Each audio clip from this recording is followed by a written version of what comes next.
Hi there, Rob here with another workflow video. This time about a 1 minute short about a man walking to a rune. I like to show you the work in progress, why I made it, things I like to improve, the things I learned. I like to share that with you. If you are a storyteller, this is very valuable information because what I'm simply doing is sharing how I combine my 3D environment work with an AI overlay without losing the detail and keep consistency in the scenes, what is extremely hard if you work from scratch without source material. So you either fully generate images from prompts or you combine your work like I do with AI. And I think this is kind of a very strong workflow. So let's start at the beginning and we'll tell you what you see, why I made some decisions and why some shots are there. Okay, we're opening with this guy. He's watching a rune, and I was simply want to put a connection with him and the rune he's going to visit. So he's like just watching this.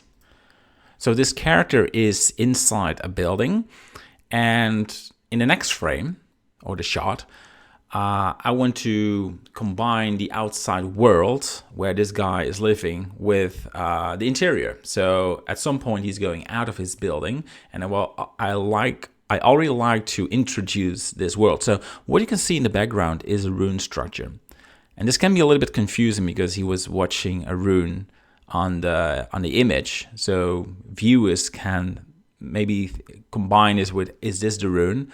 But that's not what I wanted to tell. This is just simply a test for me to put a rune structure behind this window.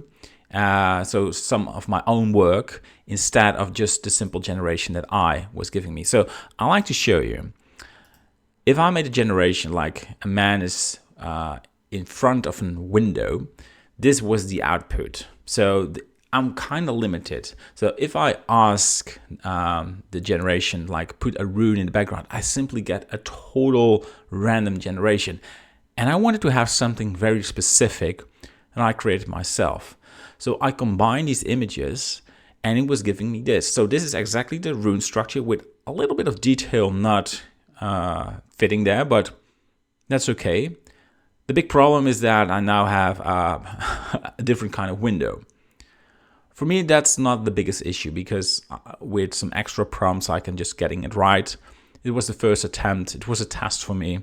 And I was very happy with it because now I can just extract a movie out of it. So tasks completed, happy with what I was generating. So at this point, I already have like a connection from the outside world with the inside world. So the next thing for me was we're putting this character outside of his building. And again, I'm showing one of my own structures. So this house with the door and the windows, and he's leaning in. So that's the function of the shot. We can see the church rune. This is my work. The building, that's my work. AI simply optimizes the surrounding a little bit, like the path and the snow, and putting the character right there. So imagine how powerful this is if you want to tell a story that needs specific structures at some place. So you now have control on this consistency and combining shots. So very exciting. And I mean, this opens so many doors. Okay, this character is just standing there smoking, nothing special. So the next one, he started his journey. He's just starting to look for the rune. So he's just walking and, sorry, he's just, I mean, this rune, this church rune is exactly what I made. And look how detailed it is. The original is a little bit lower in detail.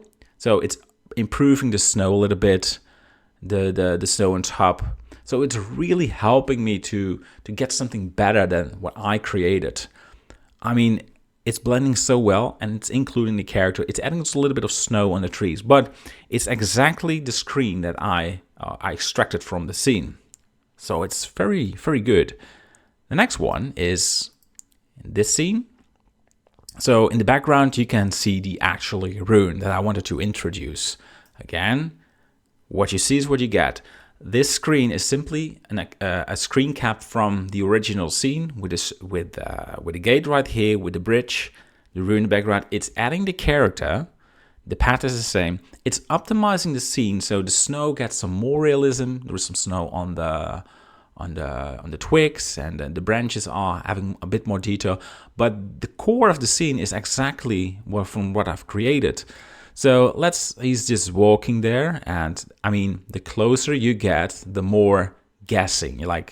It's now trying to, so you are limited in this, but it's doing actually pretty good. So the next one is he's going to cross the river, and I mean, I know, you can see the eyes is not really reacting correctly on his movement, but for me, it's not about, I mean, I want to have him walk on the ice, and I had some attempts that he just was walking on water, but I wanted to see this gate in the background and the bridge, and that works. So again, what we have is overlapping, and my architecture or my creations are still there.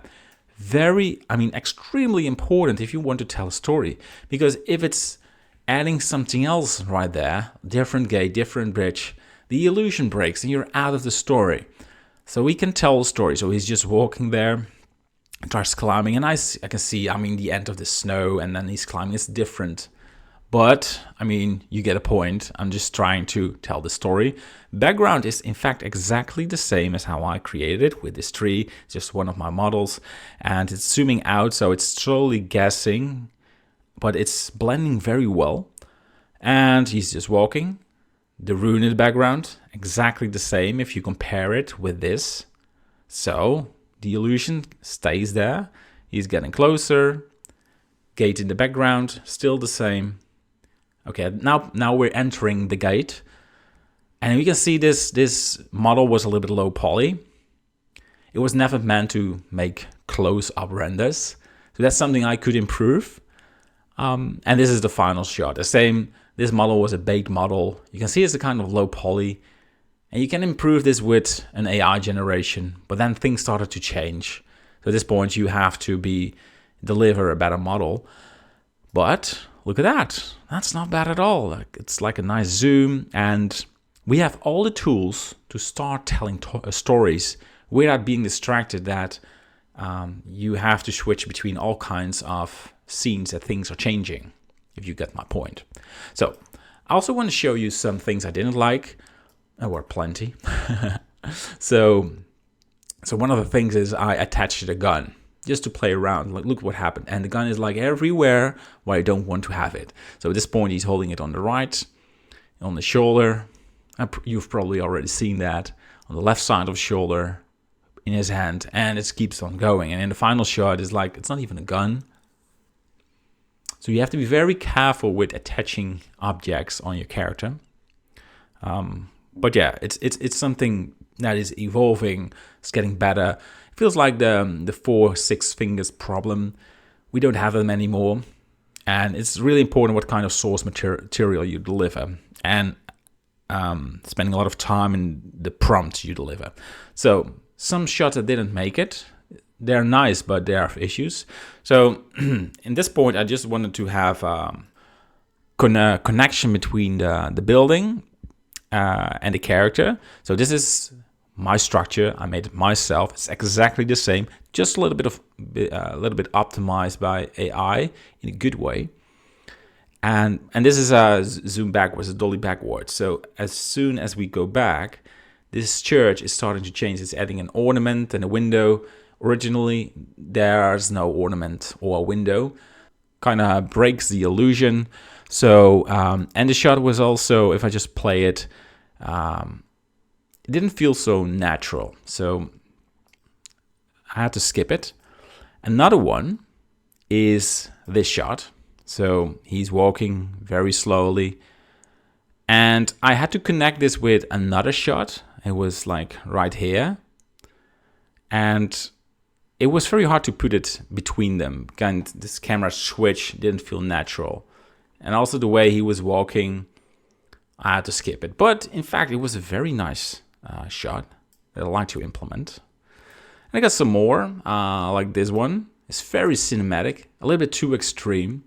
And you expect like action at this point, like there's a battle with a deer or a bear. And this was not the case for this short movie. So I just skipped it. And just some random shots of him just walking in the snow.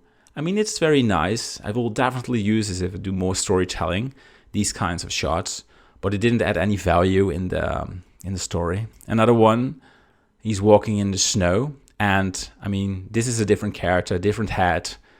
It's more sort of a Russian guy. So I had to skip this. But overall, the whole surrounding, I mean, it's beautiful. It's beautiful. And the final one, I mean, there was kind of a nice shot. We have the rune in the background. If I play it, I mean, you can see it right there. And he's just walking, and he has the beard. I mean, this is a very nice shot, but the same challenge. It's nice. I could not combine this, like the way he was walking with, so I had this shot and the other one. It was very hard to connect these. So it's kind of had to break the illusion of him walking to the rune. So you have to kill your darlings. Like you have to just select them and delete them, and it's gone. But that's pretty much it. I hope you like this workflow video. Making stories, cinematic stories, is so it's getting close for environment artists or designers. I like to do some more tests, moving more to storytelling or conversations between characters. It's very important. Currently, it's just walking around, and that's nice. But if you really want to tell a story, they need to connect. They need to tell stories. They need to just act. So it's a very important step to make. But I'm going to work with that. I'd like to share that as well. But the most important thing right now is consistency in the scene. So what I was telling, adding your work, your 3D work, combining this so it just blends well. And that works. It really works. I'm very happy. I'm so excited, and I cannot wait to start making the first movies. I'm totally ready for it, but I need to do some more testing to just refine it a little bit before I just start and miss important details. All right, so that's pretty much it. Thanks for watching, and I hope to see you in another video. Bye-bye.